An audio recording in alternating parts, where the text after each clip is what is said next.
Assalamualaikum warahmatullahi wabarakatuh. Perkenalkan, kami dari kelompok 6 Farmasi Veteriner dengan anggota Syira, Nashwa, Melisa, Alfandra, dan juga Tiara dengan dosen pengampu Bapak Apoteker Gita Cahya Eka Dharma, SPAM MSI. Pada video kali ini kita akan membahas mengenai CPOHB. Ada yang tahu CPOHB itu apa? Jadi, CPOHB adalah singkatan dari cara pembuatan obat hewan yang baik, di mana CPOHB ini adalah pedoman yang mengatur seluruh aspek produksi dan juga pengendalian mutu untuk memastikan setiap obat hewan ini tuh memenuhi standar kualitas, keamanan, dan juga manfaatnya. Kemudian, adapun prinsip dari CPOHB adalah mutu obat tidak hanya diuji di akhir proses, tetapi harus dibentuk dan dijaga sejak awal melalui pengawasan bahan, proses, peralatan, personel, dan juga lingkungan kerja. Adapun tujuan dari CPOHB adalah yaitu menjamin obat hewan selalu memenuhi persyaratan mutu. Kemudian, tujuan yang kedua yaitu melindungi kesehatan hewan dan juga masyarakat. Dan tujuan yang terakhir yaitu mendorong penerapan sistem manajemen mutu di industri obat hewan. Kemudian, adapun di dalam CPOHB ini tuh terdapat 12 aspek yang dibahas untuk penanganan pembuatan obat hewan yang baik. Di antaranya adalah bahan awal, lokasi, bangunan, pengaturan ruangan, peralatan, personalia, sanitasi, higienis, produksi, validasi proses, pengawasan mutu, inspeksi internal, penanganan terhadap hasil pengamatan, keluhan, retur, serta dokumentasi. Adapun bahan awal meliputi semua bahan baku dan bahan pengawas yang digunakan dalam produksi obat hewan. Pada ketentuannya yaitu adalah mencakup penerimaan dan karantina, di mana penerimaan dan karantina ini tuh adalah bahan awal ini tuh harus disimpan dan dikarantina hingga dinyatakan memenuhi syarat oleh bagian pengawasan mutu. Kemudian yang kedua yaitu etiket dan identifikasi, di mana etiket dan identifikasi ini pun tiap bahan diberi label, misalnya lulus karantina atau ditolak oleh petugas resmi agar tidak tertukar. Kemudian adapun penyimpanan dan uji ulang. Bahan disimpan sesuai kondisi yang sesuai, suhu, kelembapannya.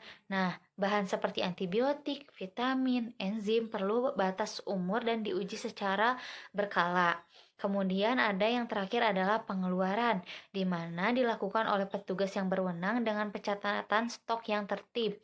Semua bahan yang tidak memenuhi syarat wajib ditandai dan tidak boleh digunakan dalam proses produksi. Kemudian ada pun lokasi dan bangunan, di mana lokasi dan bangunan ini pun harus aman, higienis, dan juga memadai, di mana prinsipnya adalah lokasi tidak boleh dekat dengan pencemar seperti air, tanah, dan juga udara. Kemudian bangunannya itu harus terlindungi dari cuaca, banjir, dan juga hama. Kemudian ruangan harus dibersihkan dengan disinfektan dan permukaannya itu kedap dengan air. Kemudian dilengkapi dengan sistem ventilasi, penerangan, dan juga listrik yang memadai. Kemudian memiliki ruang penyimpanan khusus untuk bahan beracun, mudah terbakar, dan produk yang ditolak. Kemudian, tata letak ruangan disusun agar arus kerja efisien dan mencegah bercampur baur antar bahan. Selanjutnya, berdasarkan Peraturan Menteri Pertanian Republik Indonesia Nomor 15 Tahun 2021 tentang cara pembuatan obat hewan yang baik, setiap fasilitas produksi obat hewan wajib memenuhi ketentuan terkait pengaturan ruangan, peralatan, dan personalia guna menjamin mutu, keamanan, serta konsistensi produk yang dihasilkan.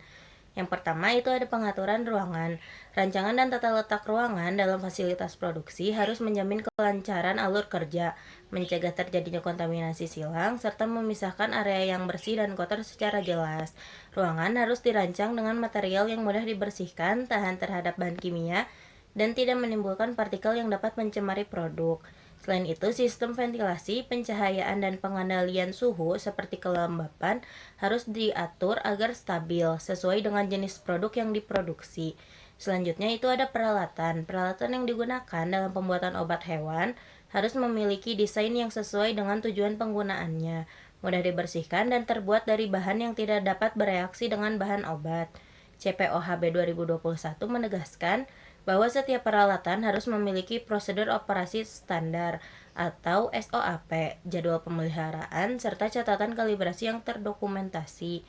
Penggunaan peralatan bersama antar produk hanya diperbolehkan apabila telah dilakukan pembersihan dan validasi efektivitasnya untuk mencegah kontaminasi silang. Selanjutnya yang terakhir itu ada personalia. Personalia merupakan faktor utama dalam penerapan CPOHB. Setiap tenaga kerja harus memiliki kualifikasi, pelatihan, dan tanggung jawab yang jelas sesuai fungsi termasuk pemahaman mengenai CPOHB, kebersihan, sanitasi, aliran material, dan persyaratan mutu obat hewan. Kepala produksi, kepala pengawasan mutu, dan penanggung jawab teknis wajib memiliki kompetisi yang diakui oleh otoritas berwenang.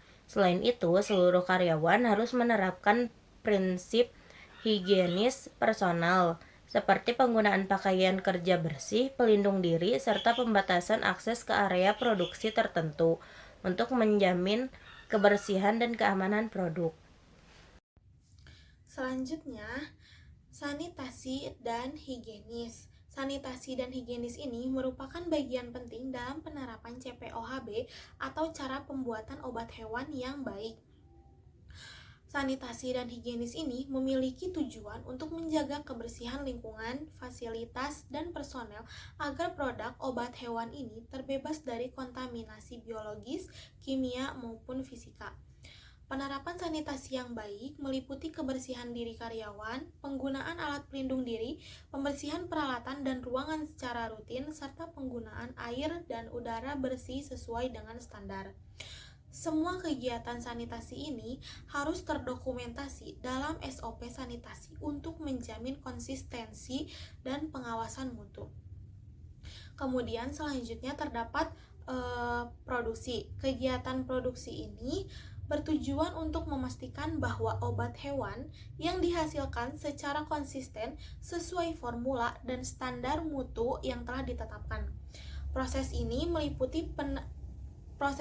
meliputi tahapan penerimaan dan pemeriksaan bahan baku, penimbangan, pencampuran, pengisian, pengemasan, hingga pelabelan dan penyimpanan produk akhir. Setiap tahap harus dilakukan dengan prinsip alur satu arah yang berguna untuk mencegah kontaminasi silang. Peralatan yang digunakan pun harus dikalibrasi dan mudah dibersihkan, sehingga semua proses dicatat dengan batch record sebagai bukti bahwa produk dibuat sesuai prosedur yang benar. Kemudian terdapat validasi proses. Validasi proses ini merupakan kegiatan untuk membuktikan bahwa seluruh tahapan produksi ini mampu menghasilkan produk yang selalu memenuhi spesifikasi mutu. Validasi dilakukan melalui beberapa tahapan, yaitu penyusunan rencana validasi, kualifikasi alat dan sistem, serta uji coba proses pada minimal 3 batch berturut-turut, serta pelaporan dan hasilnya. Kemudian validasi ini memiliki jenis yang bermacam-macam berupa prospektif, yaitu dilakukan sebelum proses produksi rutin dimulai, atau konkuren, yaitu dilakukan selama proses produksi batch rutin. Adapun juga secara retrospektif atau berdasarkan data historis batch terdahulu. Adapun revalidasi atau dilakukan bila ada perubahan yang signifikan seperti pada bahan baku, formula, peralatan, lokasi, atau skala produksi jika ada perubahan yang signifikan dalam proses. Dengan validasi yang baik, perusahaan dapat memastikan bahwa proses produksi ini dapat berjalan dengan stabil, terkontrol, dan menghasilkan obat hewan yang aman serta bermutu. Aspek selanjutnya yang dibahas dalam CPOHB yaitu pengawasan mutu. Bagian pengawasan mutu atau yang sering dikenal sebagai quality control merupakan bagian esensial di dalam CPOHB. Tanggung jawabnya itu meliputi menjamin tiap obat hewan dibuat sesuai bahan bermutu, sesuai spesifikasi, melakukan pengujian bahan baku, produk antara, dan produk jadi, menilai dan menyetujui pemasok bahan agar dapat dipercaya, serta menjaga dokumentasi hasil uji, menyetujui pelepasan produk, dan melakukan evaluasi berkala terhadap pemasok. Nah, bagian pengawasan mutu ini harus dilakukan secara mandiri dan tidak berada di bawah produksi agar menjaga objektivitas. Selanjutnya adalah inspeksi internal. Inspeksi internal ini bertujuan untuk menilai apakah semua kegiatan produksi dan pengawasan mutu telah sesuai dengan standar CPOHB. Ketentuan pokok dari inspeksi internal ini yaitu harus dilakukan secara teratur minimal 1 kali setiap tahun. Tim inspeksi internal terdiri dari minimal 3 tenaga ahli dari bidang yang berbeda yang memahami CPOHB. Kemudian aspek yang diperiksanya itu mencakup karyawan, bangunan, penyimpanan, peralatan, produksi, mutu, dokumentasi, dan pemeliharaan. Hasil inspeksi nantinya itu dituangkan di dalam laporan yang berisi penilaian, kesimpulan, dan usulan perbaikan, serta tindak lanjut oleh pimpinan perusahaan. Kemudian prosedur dan catatan inspeksi ini harus disusun dan disimpan dengan baik. Kemudian kita akan membahas dokumentasi. Dokumentasi ini merupakan seluruh prosedur, instruksi, dan catatan tertulis yang berkaitan dengan pembuatan obat hewan. Fungsinya itu adalah sebagai bukti tertulis mutu dan ketelacakan setiap tahapan proses. Proses dokumentasi ini mencakup prosedur kerja, catatan pengujian, pengolahan, pengepasan, inspeksi, dan pelatihan. Seluruh dokumentasi harus disusun secara sistematis, mudah diakses, dan dijaga kerahasiaannya. Setiap perubahan dokumen harus disetujui oleh pihak berwenang, dan catatan harus disimpan untuk jangka waktu tertentu sebagai arsip produksi dan dapat digunakan untuk audit mutu.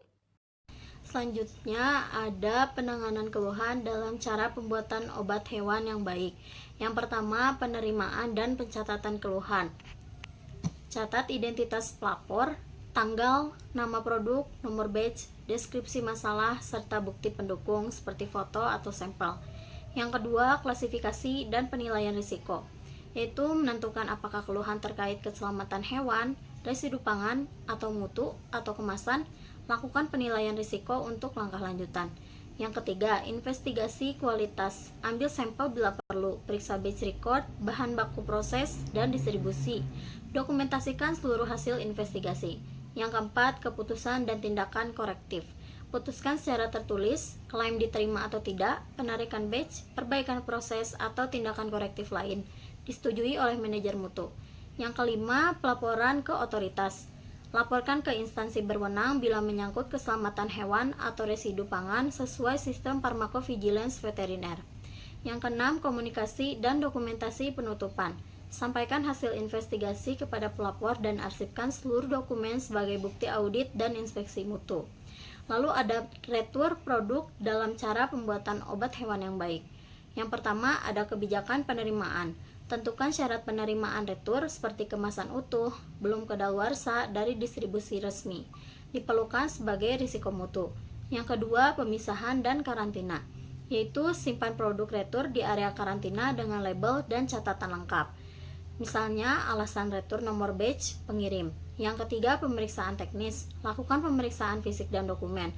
Tentukan apakah produk dikembalikan ke pemasok, direproses, dimusnahkan, atau dirilis kembali. Yang keempat, retur ke pemasok atau credit note. Retur karena cacat produksi dikembalikan ke pemasok dengan bukti dan nota kredit. Dokumentasi wajib disimpan. Yang kelima, pemusnahan produk tak layak edar. Dimusnahkan sesuai prosedur dan disertai saksi serta dokumentasi resmi. Dan yang keenam, analisis tren. Tinjau data retur secara berkala untuk menemukan tren masalah dan menerapkan tindakan korektif pencegahan atau CAPA. Sekian dari kelompok kami. Wassalamualaikum warahmatullahi wabarakatuh.